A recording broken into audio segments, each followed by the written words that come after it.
ಈಗ ಜನಗಣತಿ ಜೊತೆಗೆ ಜಾತಿಗಣತಿ ಮಾಡುವಂಥದ್ದು ಕೇಂದ್ರ ಸರ್ಕಾರ ನಿರ್ಣಯ ಮಾಡಿದರೆ ಮಾಡಲಿ, ಬೇಡ ಅನ್ನೋಂಗಿಲ್ಲ. ಆದರೆ ಸರಿಯಾಗಿ ಪ್ರತಿಯೊಂದು ಮನೆಗೆ ಹೋಗಿ ಯಾವ ಜಾತಿಯಲ್ಲಿ ಎಷ್ಟು ಜನ ಅಂತಕ್ಕಂಥ ಮಾಡ್ಕೋಬೇಕು. ಎರಡನೇದು, ವೀರಶೈವ ಸಮಾಜದಲ್ಲಿ ವೀರಶೈವ ಲಿಂಗಾಯತ ಅನ್ನುವಂಥದ್ದನ್ನು ಪರಿಗಣಿಸಬೇಕು. ಆದರೆ ಒಳಜಾತಿಯನ್ನು ಗಣಿಸೋದ ಸಂಖ್ಯೆ ಕಡಿಮೆ ಆಗ್ತದೆ. ಅದಕ್ಕೆ ವೀರಶೈವರೆಲ್ಲರೂ ಕೂಡ ಜಾತಿ ಗಣತಿ ಮಾಡ್ತಕ್ಕಂಥ ಸಂದರ್ಭದಲ್ಲಿ ಅದು ವೀರಶೈವ ಲಿಂಗಾಯತ ಅನ್ನುವಂಥ ಶಬ್ದವನ್ನು ಬಳಸಿದರೆ ಆ ಸಂಖ್ಯೆ ಇದ್ದದ್ದನ್ನು ಬಳಸಲಿಕ್ಕೆ ಸಾಧ್ಯ ಆಗ್ತದೆ. ಅಂದ್ರೆ ಮಾಡಿರುವಂಥ ಜಾತಿ ಗಣತಿ ಅವೈಜ್ಞಾನಿಕವಾಗಿದೆ, ಸರಿಯಾಗಿ ಆಗಿಲ್ಲ ಅನ್ನೋ ಸಲುವಾಗಿಯೇ ವಿರೋಧ ಮಾಡಲಾಗಿದೆ. ಈಗಾಗಲೇ ಕರ್ನಾಟಕದಲ್ಲಿ 1 ನಂಬರ್ ಇರ್ತಕ್ಕಂಥ ವೀರಶೈವ ಲಿಂಗಾಯತರನ್ನು 2-3 ನಂಬರ್ಗೆ ಒಯ್ದಿದ್ದಾರೆ. ಇದು ಸರಿಯಲ್ಲ.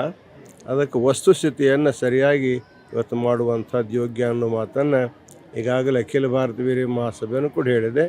ಮತ್ತು ನಮ್ಮ ಎಲ್ಲ ವೀರಶೈವ ಮಠಾಧಿಪತಿಗಳು ಅದಕ್ಕೆ ಒಪ್ಪಿಗೆಯನ್ನು ಕೊಟ್ಟಿದ್ದಾರೆ. ಮತ್ತೆ ಮಾಡಬೇಕನ್ನೋ ಸಲುವಾಗಿ ಅಲ್ಲ, ಮಾಡಿರಿ, ಅದು ಸರಿಯಾಗಿ ಮಾಡಿರ್ತಕ್ಕಂಥ ಮಾತು. ಈಗ ಪಹಲ್ಗಾಮದ ಏನು ಉಗ್ರವಾದಿಗಳ ಆಚರಣೆ ಇದೆ, ಅದನ್ನು ಇಡೀ ವಿಶ್ವವೇ ಖಂಡಿಸ್ತಾ ಇದೆ, ನಾವೆಲ್ಲರೂ ಖಂಡಿಸ್ತಾ ಇದ್ದೇವೆ. ಒಟ್ಟಿನ ಮೇಲೆ ಉಗ್ರರನ್ನು ಮಟ್ಟ ಹಾಕಬೇಕಾಗಿರ್ತಕ್ಕಂಥ ಕೆಲಸ ಭಾಳ ಮುಖ್ಯ.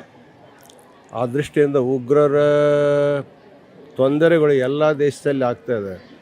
ಅದಕ್ಕೆ ಎಲ್ಲ ರಾಷ್ಟ್ರಗಳ ನಾಯಕರು, ನಮ್ಮ ದೇಶದ ಎಲ್ಲ ಪಕ್ಷಗಳ ನಾಯಕರು ಕೂಡ ತಮ್ಮ ಪಕ್ಷ ಭಾವನೆಗಳನ್ನು ಬಿಟ್ಟು ರಾಷ್ಟ್ರ ರಕ್ಷಣೆಗಾಗಿ ಪ್ರಧಾನಮಂತ್ರಿಗಳು ಕೈಗೊಳ್ಳತಕ್ಕಂಥ ನಿರ್ಣಯಕ್ಕೆ ಎಲ್ಲರೂ ಬದ್ಧರಾಗಿದ್ದಾರೆ.